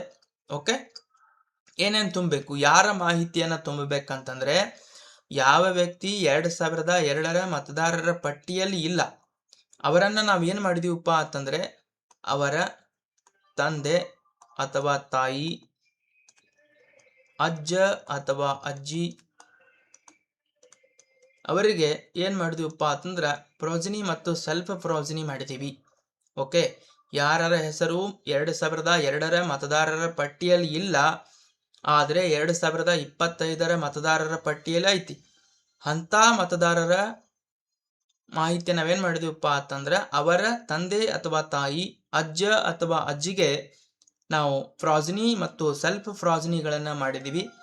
ಆ ಸೆಲ್ಫ್ ಫ್ರಾಜನಿ ಮಾಡಿದಂತ ವ್ಯಕ್ತಿಗಳ ಮಾಹಿತಿಯನ್ನ ನಾವಿಲ್ಲಿ ತುಂಬಬೇಕಾಗ್ತದೆ. ಯಾರಿಗೆ ನಾವು ಫ್ರಾಜನಿ ಮಾಡಿದೀವಿ, ತಂದೆಗೆ ಮಾಡಿದ್ದಪ್ಪ ಅಂತಂದ್ರೆ ತಂದೆ ಮಾಹಿತಿಯನ್ನು ತುಂಬಬೇಕು, ತಾಯಿಗೆ ಮಾಡಿದ್ದು ಅಂತಂದ್ರೆ ತಾಯಿ ಮಾಹಿತಿ ತುಂಬಬೇಕು, ಅಜ್ಜಾಗ್ ಮಾಡಿದ್ದು ಅಂದ್ರೆ ಆತನ ಅಜ್ಜನ ಮಾಹಿತಿಯನ್ನು ತುಂಬಬೇಕು, ಅಜ್ಜಿಗೆ ಮಾಡಿದ್ದಪ್ಪ ಅಂತಂದ್ರೆ ಆತನ ಅಜ್ಜಿಯ ಮಾಹಿತಿಯನ್ನ ತುಂಬಬೇಕಾಗ್ತದೆ. ಓಕೆ, 2002ರ ಮತದಾರರ ಪಟ್ಟಿಯಲ್ಲಿರುವಂತೆ ಆ ವ್ಯಕ್ತಿಯ ತಂದೆ ಅಥವಾ ತಾಯಿ, ಅಜ್ಜ ಅಥವಾ ಅಜ್ಜಿ ನಾವು ಯಾರಿಗೆ ಪ್ರೊಜನಿ ಮಾಡಿದೀವಿ ಅವರ ಮಾಹಿತಿಯನ್ನ ಇಲ್ಲಿ ತುಂಬಬೇಕಾಗ್ತದೆ. ಓಕೆ, ಅವರ ಹೆಸರನ್ನ ತುಂಬಬೇಕು, ಎಪಿಕ್ ನಂಬರ್ ಇದ್ರೆ ತುಂಬಬೇಕು, ರಿಲೇಟಿವ್ಸ್ ನೇಮ್ ಅಂದ್ರೆ ಅವರ ಸಂಬಂಧಿಕರ ಹೆಸರನ್ನ ಬರಿಬೇಕು, ರಿಲೇಶನ್ಶಿಪ್ ಆ ವ್ಯಕ್ತಿಯೊಂದಿಗೆ ಅಂದ್ರೆ ಇಲ್ಲಿ ಬರೆದಂತ ವ್ಯಕ್ತಿ ಮತದಾರನಿಗೆ ಯಾವ ರೀತಿ ಸಂಬಂಧ ಇದ್ದಾನೆ ಅಂತಕ್ಕಂಥದನ್ನ ಇಲ್ಲಿ ತುಂಬಬೇಕು, ರಾಜ್ಯದ ಹೆಸರು ಬರಿಬೇಕು ಅಂದ್ರೆ ಮತ್ತೆ ಇಲ್ಲಿ ವಿಧಾನಸಭಾ ಕ್ಷೇತ್ರದ ಹೆಸರನ್ನ ತುಂಬಬೇಕು. ಓಕೆ, ಇದಾದ ನಂತರ AC ನಂಬರ್ ತುಂಬಬೇಕು ಈ ಕಾಲಮ್ಗೆ ಸಂಬಂಧಪಟ್ಟಂತೆ. ವಿಧಾನಸಭಾ ಕ್ಷೇತ್ರದ ಸಂಖ್ಯೆ ತುಂಬಬೇಕು, ಪಾರ್ಟ್ ನಂಬರ್ ತುಂಬಬೇಕು, ಸೀರಿಯಲ್ ನಂಬರ್ ತುಂಬಬೇಕು. ಇದು 2002ರ ಮತದಾರರ ಪಟ್ಟಿಯಲ್ಲಿರುವಂತೆ ಈ ಒಂದು ಮಾಹಿತಿಯನ್ನ ತುಂಬಬೇಕು. ಈ ವ್ಯಕ್ತಿಗೂ ಅಷ್ಟೇ, ಈ ವ್ಯಕ್ತಿಗೂ ಅಷ್ಟೇ. 2002ರ ಮತದಾರರ ಪಟ್ಟಿಯಲ್ಲಿ ಇದ್ದು 2025ರಲ್ಲೂ ಇದ್ದಪ್ಪ ಅಂತಂದ್ರ ಆತನ ಎಲ್ಲಾ ಮಾಹಿತಿಯನ್ನು ತುಂಬಿ AC ನಂಬರ್ ಅಂದ್ರೆ ವಿಧಾನಸಭಾ ಕ್ಷೇತ್ರದ ಸಂಖ್ಯೆ 2002ರಲ್ಲಿ ಯಾವ ವಿಧಾನಸಭಾ ಕ್ಷೇತ್ರದಲ್ಲಿದ್ದ ಅದನ್ನು ಕೂಡ ತುಂಬಬೇಕು, ನಂಬರ್ ತುಂಬಬೇಕು, ಭಾಗ ಸಂಖ್ಯೆಯನ್ನ ತುಂಬಬೇಕು ಮತ್ತು ಕ್ರಮ ಸಂಖ್ಯೆಯನ್ನ ತುಂಬಬೇಕು. ಇಲ್ಲಿಯೂ ಕೂಡ ನಾವು ಯಾವ ಮತದಾರನ ಬಗ್ಗೆ ಮಾಹಿತಿಯನ್ನು ತುಂಬುತ್ತಾ ಇದ್ದೀವಿ ಆ ಮತದಾರನ ತಂದೆ, ತಾಯಿ, ಅಜ್ಜ ಅಥವಾ ಅಜ್ಜಿಯ ಹೆಸರನ್ನ ಬರಿಬೇಕು. ನಾವು ಯಾರಿಗೆ ಪ್ರೊಜನಿ ಮಾಡಿದೀವಿ ಅವರ ಹೆಸರನ್ನು ಬರಿಬೇಕು. ಎಪಿಕ್ ನಂಬರ್ ಇತ್ತಪ್ಪ ಅಂತಂದ್ರೆ ತುಂಬಬೇಕು. ರಿಲೇಟಿವ್ ನೇಮ್ ಬರಿತೀವಿ, ಅವರ ಜೊತೆಗೆ ಸಂಬಂಧವನ್ನ ಬರಿತೀವಿ, ರಾಜ್ಯದ ಹೆಸರು ಬರಿತೀವಿ, ವಿಧಾನಸಭಾ ಕ್ಷೇತ್ರದ ಹೆಸರನ್ನ ಬರಿತೀವಿ. ಇಲ್ಲಿ ಕೆಳಗಡೆ ಯಾವ ವಿಧಾನಸಭಾ ಕ್ಷೇತ್ರದ ನಂಬರನ್ನ ಬರಿತೀವಿ, ಪಾರ್ಟ್ ನಂಬರ್ ಭಾಗ ಸಂಖ್ಯೆಯನ್ನ ಬರಿತೀವಿ, ಸೀರಿಯಲ್ ನಂಬರ್ ಅಂದ್ರೆ ಕ್ರಮ ಸಂಖ್ಯೆಯನ್ನ ಇಲ್ಲಿ ಬರಿತಾ ಬರ್ತೀವಿ. ಗೊತ್ತಾಯ್ತಾ? ಇಷ್ಟು ಮಾಹಿತಿಯನ್ನ ನಾವು ಜಾಗರೂಕತೆಯಿಂದ ತುಂಬಬೇಕು. ಇದಾದ ನಂತರ ಅದಕ್ಕಿಂತಲೂ ಮುಂಚೆ ಈ ಎ ಮತ್ತು ಬಿ ಕಾಲಂನಲ್ಲಿ ನಾವು ಯಾರ ಮಾಹಿತಿಯನ್ನ ತುಂಬಬೇಕು ಅಂತಕ್ಕಂಥದ್ದು ಬಹಳ ಜಾಗೃತವಾಗಿರ್ಬೇಕಾಗ್ತದೆ. ಅದಾದ ನಂತರ ಏನ್ ಮಾಡ್ಬೇಕಪ್ಪ ಅಂತಂದ್ರ ಮುಂದಿನದಾಗಿ ಆ ಫಾರ್ಮ್ನ ಕೆಳಗಡೆ ಈ ರೀತಿಯ ಮಾಹಿತಿ ಇದೆ. ಇದು ಎ ಕಾಲಂನಲ್ಲಿ ಮತ್ತು ಬಿ ಕಾಲಂನಲ್ಲಿ ತುಂಬಿರತಕ್ಕಂಥ, ನಾವು ಎ ಕಾಲಂನಲ್ಲಿ ಯಾರ ಮಾಹಿತಿ ತುಂಬಿದೀವಿ ಅವರಿಗೂ ಇದನ್ನು ತುಂಬಬೇಕು, ಬಿ ಕಾಲಂನಲ್ಲಿ ಯಾರ್ಯಾರ ಮಾಹಿತಿ ತುಂಬಿದೀವಿ ಅವರಿಗೂ ಇದನ್ನು ತುಂಬಬೇಕು. ಇಟ್ ಈಸ್ ಅ ಮ್ಯಾಂಡೇಟರಿ, ಇದು ಕಡ್ಡಾಯ. ಈ ಮಾಹಿತಿಯನ್ನು ತುಂಬೋದು, ಈ ಬಾಕ್ಸ್ ನಲ್ಲಿರತಕ್ಕಂಥ ಮಾಹಿತಿ ಕಡ್ಡಾಯವಾಗಿ ಪ್ರತಿಯೊಬ್ಬ ಮತದಾರನಿಗೂ ಕೂಡ ತುಂಬಬೇಕು. ಆತ ಎ ಕಾಲಂನಲ್ಲಿ ಇರ್ಬೋದು, ಬಿ ಕಾಲಂನಲ್ಲಿ ಇರ್ಬೋದು, ಆತನ ಮಾಹಿತಿಗಳನ್ನ ಕಡ್ಡಾಯವಾಗಿ ತುಂಬಬೇಕಾಗ್ತದೆ. ಏನೇನು ತುಂಬಬೇಕು? ಡೇಟ್ ಆಫ್ ಬರ್ತ್ ಅಂತ ಇದೆ, ಜನ್ಮ ದಿನಾಂಕವನ್ನ ಇಲ್ಲಿ ತುಂಬಬೇಕು. ಆಧಾರ್ ನಂಬರ್ ಆಪ್ಷನಲ್ ಅಂತ ಇದೆ, ನೀವು ತುಂಬಬೇಕು, ತುಂಬಬಹುದು ಅಥವಾ ತುಂಬದೇನೂ ಇರಬಹುದು. ಆಧಾರ್ ನಂಬರನ್ನು ತುಂಬಬೇಕು. ಆ ಮತದಾರನ ಮೊಬೈಲ್ ನಂಬರನ್ನು ತುಂಬಬೇಕು. ಫಾದರ್ ಅಥವಾ ಗಾರ್ಡಿಯನ್ ನೇಮ್ ಅಂತ ಇದೆ, ತಂದೆ ಮತ್ತು ಪೋಷಕರ ಯಾರಿರ್ತಾರೋ ಅವರ ಹೆಸರನ್ನ ಇಲ್ಲಿ ತುಂಬಬೇಕಾಗ್ತದೆ. Father's guardian's EPIC number if available, ಅಂದ್ರೆ ತಂದೆ ಅಥವಾ ಪೋಷಕರ ಎಪಿಕ್ ನಂಬರ್ ಇದ್ರೆ ತುಂಬಿ, ಇಲ್ದಿದ್ರೆ ಇಲ್ಲ. ಮದರ್ ನೇಮ್ ತಾಯಿ ಹೆಸರು ತುಂಬಬೇಕಾಗ್ತದೆ, ತಾಯಿಯ ಮತದಾರರ ಗುರುತಿನ ಚೀಟಿಯ ಸಂಖ್ಯೆ. ಸ್ಪೌಸ್ ನೇಮ್ ದಂಪತಿ ವಿವಾಹವಾಗಿತ್ತಂದ್ರೆ ಆ ದಂಪತಿ ಹೆಸರನ್ನ ಬರಿಬೇಕು ಮತ್ತು ಅವರ ಎಪಿಕ್ ನಂಬರ್ ಲಭ್ಯವಿದ್ದಲ್ಲಿ ಈ ಒಂದು ಮಾಹಿತಿಯನ್ನ ತುಂಬಬೇಕು. ಮತ್ತೊಂದ್ಸಲ ಹೇಳ್ತಾ ಇದ್ದೀನಿ, ನಾವು ಮೇಲೆ ಎ ಮತ್ತು ಬಿ ಅಂತೇಳಿ ಕಾಲಮ್ ಅನ್ನ ಮಾಡ್ಕೊಂಡಿದ್ವಿ. ಆ ಎ ಕಾಲಂನಲ್ಲಿ ಯಾರ ಹೆಸರು ತುಂಬಿದ್ವಿ, 2002ರ ಮತದಾರರ ಪಟ್ಟಿಯಲ್ಲಿ ಆತನ ಹೆಸರಿತ್ತು. ಈಗಲೂ ಕೂಡ 2025ರ ಮತದಾರರ ಪಟ್ಟಿಯಲ್ಲಿ ಹೆಸರಿದೆ, ಆತ ಬದುಕಿದ್ದಾನೆ, ಅಂಥವರ ಮಾಹಿತಿಯನ್ನು ತುಂಬಿದ್ವಿ. ಇಲ್ಲಿ 2002ರ ಮತದಾರರ ಪಟ್ಟಿಯಲ್ಲಿ ಯಾರ ಹೆಸರು ಇರಲಿಲ್ಲ, ಆದರೆ 2025ರ ಮತದಾರರ ಪಟ್ಟಿಯಲ್ಲಿ ಆತನ ಹೆಸರಿದ್ದು ಅಂಥ ವ್ಯಕ್ತಿಗಳನ್ನ ನಾವು ಯಾರಿಗೆ ಪ್ರೊಜನಿ ಮಾಡಿದೀವಿ ಆ ಪ್ರೊಜನಿ ಮಾಡಿದಂಥ ವ್ಯಕ್ತಿಯ ಮಾಹಿತಿಯನ್ನ ಬಿ ಕಾಲಂನಲ್ಲಿ ತುಂಬಿದ್ವಿ. ಈ ಇಬ್ಬರೂ ಮಾಹಿತಿಯನ್ನ ಕಡ್ಡಾಯವಾಗಿ ಏನ್ ಮಾಡ್ಬೇಕಪ್ಪ ಅಂತಂದ್ರ ಈ ಒಂದು ಬಾಕ್ಸ್ ನಲ್ಲಿ ತುಂಬಬೇಕು. ಅವ ಎ ಕಾಲಂನಾಗ ಇರಲಿ ಅಥವಾ ಬಿ ಕಾಲಂನಾಗ ಇರಲಿ, ಕಡ್ಡಾಯವಾಗಿ ಏನ್ ಮಾಡಬೇಕು, ಈ ಒಂದು ಮಾಹಿತಿಯನ್ನ ತುಂಬಲೇಬೇಕು. ಓಕೆ, ಇಷ್ಟು ಮಾಡಿದ್ರೆ ಸಾಕಾಗ್ತದೆ. ಇಷ್ಟು ಮಾಹಿತಿಯನ್ನು ತುಂಬಿ ನಂತರ ಕೆಳಗಡೆ BLO ರವರ ಸಹಿ ಇರ್ತದೆ. BLO ರವರ ಸಹಿ ಮಾಡಿ ಮತ್ತು ಆ ಮತದಾರನ ಸಹಿಯನ್ನ ಮಾಡಿಕೊಂಡು ಆತನ ಕಡೆಯಿಂದ ಫಾರ್ಮ್ನ ಇಸ್ಕೋಬೇಕು. ಇದನ್ನ ದ್ವಿಪ್ರತಿಯಲ್ಲಿ ಕೊಟ್ಟಿರ್ತಾರೆ, 2 ಪ್ರತಿಯಲ್ಲಿ ಕೊಟ್ಟಿರ್ತಾರೆ. ಒಂದು ಪ್ರತಿಯನ್ನ ನಾವು BLOಗಳು ಸೈನ್ ಮಾಡಿ ಆ ಮತದಾರನಿಗೆ ಕೊಡಬೇಕು, ವಾಪಸ್ ಸ್ವೀಕೃತಿ ಅಂತೇಳಿ. ಇನ್ನೊಂದು ಪ್ರತಿಯನ್ನ ನಾವೇನ್ ಮಾಡ್ಬೇಕಪ್ಪ ಅಂತಂದ್ರ ತಗೊಂಡು ಬಂದು ಸ್ಕ್ಯಾನ್ ಮಾಡಿ ನಾವು BLO ಆ್ಯಪ್ನಲ್ಲಿ ಅದನ್ನ ಅಪ್ಲೋಡ್ ಮಾಡಬೇಕು. ಓಕೆ, ಇಷ್ಟು ಮಾಡಿದ್ರೆ ಒಬ್ಬ ಮತದಾರನ ಮಾಹಿತಿಯನ್ನ ನಾವು ಕಂಪ್ಲೀಟ್ ಆಗಿ ತುಂಬಿದಂಗೆ ಆಗ್ತದೆ.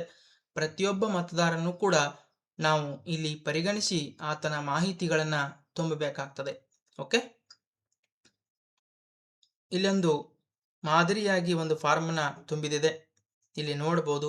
ಈ ರೀತಿಯಾಗಿರ್ತಕ್ಕಂಥ ಮಾಹಿತಿಯನ್ನ ನಾವು ಇಲ್ಲಿ ತುಂಬಬೇಕಾಗ್ತದೆ. 1ನೇ ಕಾಲಮ್ನಲ್ಲಿ ಇದೆಲ್ಲ ಏನಪ್ಪಾ ಅಂತಂದ್ರೆ ಪ್ರೀ ಪ್ರಿಂಟೆಡ್ ಆಗಿರ್ತದೆ. ಕೇವಲ ಇಲ್ಲಿ ಇತ್ತೀಚಿನ ಭಾವಚಿತ್ರವನ್ನ ಮಾತ್ರ ನಾವು ಲಗತ್ತಿಸಬೇಕಾಗ್ತದೆ.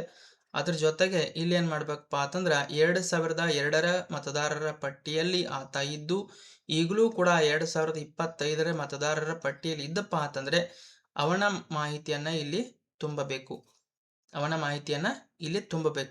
ಆತ 2002ರ ಮತದಾರರ ಪಟ್ಟಿಯಲ್ಲಿ ಇದ್ದು ಈಗಲೂ ಇದ್ದಪ್ಪ ಅಂತಂದ್ರೆ ಈ ಕಾಲಮ್ನಲ್ಲಿ ತುಂಬಬೇಕು, ಬಿ ಕಾಲಮನ್ನ ಖಾಲಿ ಬಿಡಬೇಕು. ಇಲ್ಲಿ ಯಾವುದೇ ರೀತಿಯಾಗಿರ್ತಕ್ಕಂಥ ಮಾಹಿತಿಯನ್ನ ತುಂಬಬಾರದು. ಅದಾದ ನಂತರ ಈ ಕೆಳಗಿನ ಕಾಲಮನ್ನ 2025ರ ಡೀಟೇಲ್ಸ್ ಅಂದ್ರೆ 2025ರಲ್ಲಿ ಇದ್ದಂತೆ ಮಾಹಿತಿಯನ್ನ ಇಲ್ಲಿ ತುಂಬಬೇಕು. ಜನ್ಮ ದಿನಾಂಕ ತುಂಬಬೇಕು, ಆಧಾರ್ ನಂಬರ್ ತುಂಬಬೇಕು, ಮೊಬೈಲ್ ಸಂಖ್ಯೆ ತುಂಬಬೇಕು, ತಂದೆ ಅಥವಾ ಪೋಷಕರ ಹೆಸರನ್ನ ತುಂಬಬೇಕು, ಅವರ ಎಪಿಕ್ ನಂಬರ್ ಅನ್ನ ಬರಿಬೇಕು.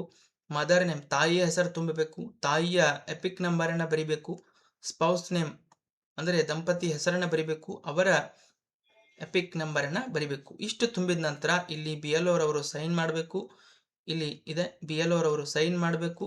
ಆಮೇಲೆ ಇಲ್ಲಿ ಮತದಾರನ ಸಹಿಯನ್ನ ಮಾಡಿಸ್ಕೊಳ್ಬೇಕು. ಮತದಾರನು ಇಲ್ಲಿ ಸೈನ್ ಮಾಡಿದ ನಂತರ ಅವನಿಗೆ ಒಂದು ಪ್ರತಿಯನ್ನ ಕೊಡಬೇಕು. ಇನ್ನೊಂದು ಪ್ರತಿಯನ್ನ ನಾವು ತಗೊಂಡು ಬಂದು ಅದನ್ನ BLO ಆ್ಯಪ್ನಲ್ಲಿ ಸ್ಕ್ಯಾನ್ ಮಾಡಿ ಅಪ್ಲೋಡ್ ಮಾಡಬೇಕು. ಓಕೆ, ಇದು 2002ರ ಮತದಾರರ ಪಟ್ಟಿಯಲ್ಲಿ ಮತ್ತು 25 ಇದ್ದಂಥ ವ್ಯಕ್ತಿಯ ಮಾಹಿತಿಯನ್ನು ತುಂಬಿರತಕ್ಕಂಥ ಮಾದರಿ, ಅಂದರೆ ಎ ಕಾಲಮ್ನಲ್ಲಿ ಇರತಕ್ಕಂಥ ಮಾಹಿತಿ. ಇನ್ನು 2002ರ ಮತದಾರರ ಪಟ್ಟಿಯಲ್ಲಿ ಆತನ ಹೆಸರು ಇಲ್ಲ, ಆದರೆ 2025ರ ಮತದಾರರ ಪಟ್ಟಿಯಲ್ಲಿ ಆತನ ಹೆಸರಿದೆ ಅಂದಾಗ ಅಂಥ ವ್ಯಕ್ತಿಯ ಮಾಹಿತಿಯನ್ನು ನಾವು ಈ ಬಿ ಕಾಲಮ್ನಲ್ಲಿ ತುಂಬಬೇಕಾಗ್ತದೆ. ಇಲ್ಲಿಯೂ ಕೂಡ ಅಷ್ಟೇ, ಮೊದಲನೇ ಕಾಲಮ್ ಪ್ರೀ ಪ್ರಿಂಟೆಡ್ ಆಗಿರ್ತದೆ. ಇಲ್ಲಿ ಮಾತ್ರ ಒಂದು ಇತ್ತೀಚಿನ ಭಾವಚಿತ್ರವನ್ನ ನಾವು ಲಗತ್ತಿಸಬೇಕು. ಅದಾದ ನಂತರ ಆತ 2002ರ ವೋಟರ್ ಲಿಸ್ಟ್ನಲ್ಲಿ ಇರಲಿಲ್ಲಪ್ಪ ಅಂತಂದ್ರ ಈ ಕಾಲಮನ್ನು ಹಂಗೆ ಬಿಡಬೇಕು, ಖಾಲಿ ಬಿಡಬೇಕು. ಯಾವುದೇ ರೀತಿಯಾಗಿರ್ತಕ್ಕಂಥ ಮಾಹಿತಿಯನ್ನು ತುಂಬಬಾರದು. ಇನ್ನು ಆತನ 2002ರ ಪಟ್ಟಿಯಲ್ಲಿದ್ದಂತೆ ಆತನ ತಂದೆ ಅಥವಾ ತಾಯಿ, ಅಜ್ಜ ಅಥವಾ ಅಜ್ಜಿ, ನಾವು ಆ ವ್ಯಕ್ತಿಯನ್ನ ಯಾರಿಗೆ ಪ್ರಾಜನಿ ಮತ್ತು ಸೆಲ್ಫ್ ಪ್ರಾಜನಿ ಮಾಡಿದ್ದೀವಿ ಆತನ ಮಾಹಿತಿಯನ್ನ ಇಲ್ಲಿ ತುಂಬಬೇಕು. ಮತದಾರನ ಸಂಬಂಧಿಕರ ಮಾಹಿತಿಯನ್ನ ಇಲ್ಲಿ ತುಂಬಬೇಕು. ತಂದೆ ಅಥವಾ ತಾಯಿ, ಅಜ್ಜ ಅಥವಾ ಅಜ್ಜಿ, ಯಾರಾದರೂ ಒಬ್ಬರಿಗೆ ನಾವು ಪ್ರಾಜನಿ ಮತ್ತು ಸೆಲ್ಫ್ ಪ್ರಾಜನಿಯನ್ನ ಮಾಡಿದ್ದೀವಿ, ಅವರ ಮಾಹಿತಿಯನ್ನ ಇಲ್ಲಿ ತುಂಬಬೇಕು. 2002ರ ಮತದಾರರ ಪಟ್ಟಿಯಲ್ಲಿ ಇರ್ತಕ್ಕಂಥ ಮಾಹಿತಿಯನ್ನ ಇಲ್ಲಿ ತುಂಬಬೇಕು. ಈ ಮತದಾರನ ಇಲ್ಲಿ ಪ್ರಿಂಟ್ ಆಗಿರ್ತಕ್ಕಂಥ ಮತದಾರನ ತಂದೆಗೆ ಮ್ಯಾಪ್ ಪ್ರಾಜನಿ ಮಾಡಿದ್ದಪ್ಪ ಅಂತಂದ್ರೆ ಅವರ ತಂದೆಯ ಮಾಹಿತಿ ತುಂಬಬೇಕು. ತಾಯಿಗೆ ಮಾಡಿದ್ದಪ್ಪ ಅಂತಂದ್ರೆ ತಾಯಿಯ ಮಾಹಿತಿ ತುಂಬಬೇಕು. ಅಜ್ಜಗೆ ಮಾಡಿದ್ದು ಅಂದ್ರೆ ಅಜ್ಜನ ಮಾಹಿತಿ, ಅಜ್ಜಿಗೆ ಮಾಡಿದ್ದಪ್ಪ ಅಂತಂದ್ರೆ ಅಜ್ಜಿಯ ಮಾಹಿತಿಯನ್ನು ಇಲ್ಲಿ ತುಂಬಬೇಕು. ಏನೇನು ತುಂಬಬೇಕು ಅಂತಂದಾಗ 2002ರ ಮತದಾರರ ಪಟ್ಟಿಯಲ್ಲಿರುವಂತೆ ಆತನ ಹೆಸರನ್ನು ತುಂಬಬೇಕು, ಆತನ ಎಪಿಕ್ ಸಂಖ್ಯೆ ಲಭ್ಯವಿದ್ದರೆ ತುಂಬಬೇಕು, ಇಲ್ಲದಿದ್ದರೆ ಹಂಗೆ ಬಿಡಬೇಕು. ರಿಲೇಟಿವ್ ನೇಮ್ ಅಂದರೆ 2002ರ ಮತದಾರರ ಪಟ್ಟಿಯಲ್ಲಿ ಇರ್ತಕ್ಕಂಥ ಈ ಮತದಾರನ ತಂದೆ ತುಂಬಾದಿದ್ದಪ್ಪ ಅಂತಂದ್ರ ತಂದೆಯ ರಿಲೇಟಿವ್, ಆ ತಂದೆಯ ಮತದಾರರ ಪಟ್ಟಿಯಲ್ಲಿ ಹೆಸರಿನಲ್ಲಿ ಏನಿರ್ತದೆ ಅವರ ತಂದೆಯ ಹೆಸರಿರ್ತದೆ. ಓಕೆ, ಆತನ ಹೆಸರನ್ನ ಬರಿಬೇಕು. ರಿಲೇಷನ್ಶಿಪ್ ವಿತ್ ವೋಟರ್ ಅಂದರೆ ಸಂಬಂಧ ಯಾವ ರೀತಿ ಇದೆ ಅಂತಕ್ಕಂಥದ್ದನ್ನ ಬರಿಬೇಕು. ತಂದೆ ಇದ್ರೆ ತಂದೆ ಇರ್ತದೆ, ಅಜ್ಜ ಇದ್ರೆ ಅಜ್ಜ ಇರ್ತದೆ, ತಾಯಿ ಇದ್ರೆ ತಾಯಿ ಇರ್ತದೆ. ವಿಶೇಷವಾಗಿ ನಮ್ಮಲ್ಲಿ ತಂದೆ ಹೆಸರೇ ಇರ್ತದೆ. ಹಾಗಾದ್ರೆ ಫಾದರ್ ನೇಮನ್ನು ಬರಿಬೇಕು. ಡಿಸ್ಟ್ರಿಕ್ಟ್ ಬರಿಬೇಕು, ಯಾವ ಜಿಲ್ಲೆ ಅಂತೇಳಿ ಬರಿಬೇಕು. ಸ್ಟೇಟ್ ರಾಜ್ಯದ ಹೆಸರನ್ನು ಬರಿಬೇಕು. ವಿಧಾನಸಭಾ ಕ್ಷೇತ್ರದ ಸಂಖ್ಯೆಯನ್ನು ಕೂಡ ಹೆಸರನ್ನು ಕೂಡ ಬರಿಬೇಕು. ಅದಾದ ನಂತರ ಇಲ್ಲಿ ವಿಧಾನಸಭಾ ಕ್ಷೇತ್ರದ ಸಂಖ್ಯೆ ಇದೆ, ಸಂಖ್ಯೆಯನ್ನು ಕೂಡ ಬರಿಬೇಕು. ಪಾರ್ಟ್ ನಂಬರ್ ಅಂದರೆ ಭಾಗ ಸಂಖ್ಯೆ ಇದೆ, ಭಾಗ ಸಂಖ್ಯೆಯನ್ನು ಬರಿಬೇಕು. ಸೀರಿಯಲ್ ನಂಬರ್ ಅಂದರೆ ಕ್ರಮ ಸಂಖ್ಯೆ, 2002ರ ಮತದಾರರ ಪಟ್ಟಿಯಲ್ಲಿ ಇರ್ತಕ್ಕಂಥ ಕ್ರಮ ಸಂಖ್ಯೆಯನ್ನ ಇಲ್ಲಿ ತುಂಬಬೇಕು. ಅದಾದ ನಂತರ ಈ ಕಾಲಮ್ ಈಸ್ ಅ ಮ್ಯಾಂಡೇಟರಿ, ಈ ಕಾಲಮ್ನ ಎಲ್ಲರಿಗೂ ತುಂಬಬೇಕು, ಇದ್ರವಂಗೂ ತುಂಬಬೇಕು, ಇದ್ರವಂಗೂ ತುಂಬಬೇಕು. ಹಾಗಾಗಿ ಇಲ್ಲಿ ಏನು ಮಾಡ್ಬೋದು, ಡೇಟ್ ಆಫ್ ಬರ್ತ್, ಈ ವ್ಯಕ್ತಿಯ ಸಂಬಂಧಪಟ್ಟ ಮಾಹಿತಿಯನ್ನು ಇಲ್ಲಿ ತುಂಬಬೇಕು. 2025ರ ಇಲ್ಲಿದ್ದಂತೆ ಜನ್ಮ ದಿನಾಂಕವನ್ನು ತುಂಬಬೇಕು, ಆಧಾರ್ ನಂಬರ್ ಕೂಡ ತುಂಬಬೇಕು, ಮೊಬೈಲ್ ನಂಬರ್ ತುಂಬಬೇಕು, ಫಾದರ್ ಅಥವಾ ಗಾರ್ಡಿಯನ್ ನೇಮ್ ಅಂದರೆ ತಂದೆ ಅಥವಾ ಪೋಷಕರ ಹೆಸರನ್ನು ತುಂಬಬೇಕು, ಅವರ ಎಪಿಕ್ ನಂಬರನ್ನು ಬರಿಬೇಕು. 2025ರಲ್ಲಿದ್ದಂತೆ ತಾಯಿಯ ಹೆಸರು ಬರಿಬೇಕು, ತಾಯಿಯ ಎಪಿಕ್ ನಂಬರನ್ನು ತುಂಬಬೇಕು. ಆತನ ವಿವಾಹವಾಗಿತ್ತಪ್ಪ ಅಂತಂದ್ರೆ ಆತನ ದಂಪತಿ ಹೆಸರನ್ನ ಇಲ್ಲಿ ತುಂಬಬೇಕು, ಅವರ ಎಪಿಕ್ ನಂಬರ್ ಇದ್ರೆ ಇಲ್ಲಿ ತುಂಬಬೇಕು. ಇದಾದ ನಂತರ ಇಲ್ಲಿ ಒಂದು ಮತದಾರನ ಕಡೆ ಸಿಗ್ನೇಚರನ್ನು ಮಾಡಿಸ್ಕೋಬೇಕು. ಅದಾದ ನಂತರ ನಾವು BLO ಬಂಧುಗಳು ಇಲ್ಲಿ ನಮ್ಮ ಸಿಗ್ನೇಚರನ್ನು ಮಾಡೋದ್ರ ಮೂಲಕ ಈ ಒಂದು ಫಾರ್ಮ್ನ ಒಂದು ಪ್ರತಿಯನ್ನ ಆತನಿಗೆ ಕೊಟ್ಟು ಇನ್ನೊಂದು ಪ್ರತಿಯನ್ನ ನಾವು ತಗೊಂಡು ಬಂದು ಸ್ಕ್ಯಾನ್ ಮಾಡಿ BLO ಆ್ಯಪ್ನಲ್ಲಿ ಅಪ್ಲೋಡ್ ಮಾಡಬೇಕು. ಇಷ್ಟು ಏನು ಮಾಡಬೇಕಪ್ಪ ಅಂತಂದ್ರೆ ನಾವು ಮಾಡಬೇಕಾಗಿರ್ತಕ್ಕಂಥ ಕೆಲಸ. ಇಷ್ಟು ಫಾರ್ಮ್ಗಳನ್ನು ನಾವು ಅವರಿಗೆ ಕೊಟ್ಟು ಅವರ ಕಡೆಯಿಂದ ತುಂಬಿದರೆ ಭಾಳ ಬೆಟ್ರು. ನಿರ್ದೇಶನದಂತೆ ಈ ಒಂದು ಫಾರ್ಮ್ಗಳನ್ನು ಯಾವ ಮತದಾರನಿಗೆ ಕೊಟ್ಟಿರ್ತೇವೋ ಅದೇ ಮತದಾರ ತುಂಬಬೇಕು ಅಂತ ಇದೆ. ಒಂದು ವೇಳೆ ಆತನಿಗೆ ತುಂಬಲಿಕ್ಕೆ ಸಾಮರ್ಥ್ಯ ಇಲ್ಲದಿದ್ದರೆ ಅವರ ಮನೆಯಲ್ಲಿ ಯಾರಾದರೂ ಅಕ್ಷರಸ್ಥರಿದ್ರೆ ಅವರ ಕಡೆಯಿಂದ ತುಂಬಿಸ್ಬೇಕು. ಅದಾಗಿಯೂ ಕೂಡ ಅವರಿಗೆ ತುಂಬಲಿಕ್ಕೆ ಬರದಿದ್ದರೆ BLO ರವರು ಸಹಾಯ ಮಾಡಿ ಆ ಒಂದು ಫಾರ್ಮ್ಗಳನ್ನು ತುಂಬಿಕೊಂಡು ತಗೊಂಡು ಬಂದು BLO ಆ್ಯಪ್ನಲ್ಲಿ ಅಪ್ಲೋಡ್ ಮಾಡಬೇಕು. ಇದಿಷ್ಟು ನಮ್ಮ BLO ಬಂಧುಗಳ SIRನ ಅತ್ಯಂತ ಜವಾಬ್ದಾರಿಯುತವಾಗಿರ್ತಕ್ಕಂಥ ಕಾರ್ಯ. ಓಕೆ, ಐ ಹೋಪ್ ತಮಗೆಲ್ಲರಿಗೂ ಈ ಒಂದು ಮಾಹಿತಿ ತಿಳಿದಿದೆ ಅಂತೇಳಿ ಭಾವಿಸ್ತೀನಿ. ಯಾವ ರೀತಿ ಫಾರ್ಮನ್ನು ತುಂಬಬೇಕು ಅಂತೇಳಿ ತಮಗೆಲ್ಲ ಗೊತ್ತಾಗಿದೆ ಅಂತೇಳಿ ಭಾವಿಸ್ತೀನಿ. ಇನ್ನೂ ಹೆಚ್ಚಿನ ಮಾಹಿತಿಗಳು ನಮಗೆ ಬೇಕಾದರೆ ಇಲ್ಲಿ ಕೊಟ್ಟಿರ್ತಕ್ಕಂಥ ವೆಬ್ಸೈಟ್ಗಳನ್ನು ಕೂಡ ನಾವು ಬಳಸ್ಕೊಳ್ಬೋದು. ಈ ವೆಬ್ಸೈಟ್ ಕೂಡ ಬಳಸ್ಕೋಬೋದು. ecokarnataka.gov.in ಈ ವೆಬ್ಸೈಟಲ್ಲೂ ಕೂಡ ನಾವು ಮಾಹಿತಿಯನ್ನು ಪಡ್ಕೊಳ್ಬೋದು. ECI ನೆಟ್ ಅಪ್ಲಿಕೇಶನ್ ಆ್ಯಪ್ನಲ್ಲೂ ಕೂಡ ನಾವು ಈ ಒಂದು SIR ಪ್ರಕ್ರಿಯೆಗೆ ಸಂಬಂಧಪಟ್ಟಂಥ ಮಾಹಿತಿಗಳನ್ನು ಪಡ್ಕೊಳ್ಬಹುದು. ಆತ್ಮೀಯ BLO ಬಂಧುಗಳೇ, ತಮಗೆ ಈ ಒಂದು ಮಾಹಿತಿ ತಿಳಿತು ಇಷ್ಟ ಆಗಿದೆ ಅಂತೇಳಿ ಭಾವಿಸ್ತೀನಿ. ದಯವಿಟ್ಟು ನಮ್ಮ ಚಾನಲನ್ನು ಸಬ್ಸ್ಕ್ರೈಬ್ ಮಾಡ್ಕೊಳ್ಳಿ. ಇದೇ ರೀತಿ SIRಗೆ ಸಂಬಂಧಪಟ್ಟಂಥ ಮಾಹಿತಿಗಳನ್ನು ನಾವು ತಮ್ಮೊಂದಿಗೆ ಹಂಚ್ಕೊಳ್ತೀವಿ. ಓಕೆ, ದಯವಿಟ್ಟು ನಮ್ಮ ಚಾನಲನ್ನು ಸಬ್ಸ್ಕ್ರೈಬ್ ಮಾಡ್ಕೊಳ್ರಿ ಅಂತೇಳ್ತಾ ನಮ್ಮ ಮೇಲೆ ಇರತಕ್ಕಂಥ ಜವಾಬ್ದಾರಿಯುತವಾಗಿರುವ ಈ SIR ಕಾರ್ಯವನ್ನು ನಾವೆಲ್ಲರೂ ಸೇರಿ ಅತ್ಯಂತ ಜಾಗರೂಕತೆಯಿಂದ ಮತ್ತು ಪ್ರಾಮಾಣಿಕತೆಯಿಂದ ನಿರ್ವಹಿಸಿ ರಾಷ್ಟ್ರದ ನಿರ್ಮಾಣಕ್ಕೆ ನಮ್ಮದೇ ಆಗಿರ್ತಕ್ಕಂಥ ನಿಸ್ವಾರ್ಥ ಸೇವೆಯನ್ನು ಸಲ್ಲಿಸೋಣ ಅಂತ ಹೇಳಿ ಈ ಒಂದು ವಿಡಿಯೋವನ್ನು ಇಲ್ಲಿಗೆ ಮುಗಿಸ್ತಾ ಇದ್ದೀವಿ. ನಮಸ್ಕಾರ.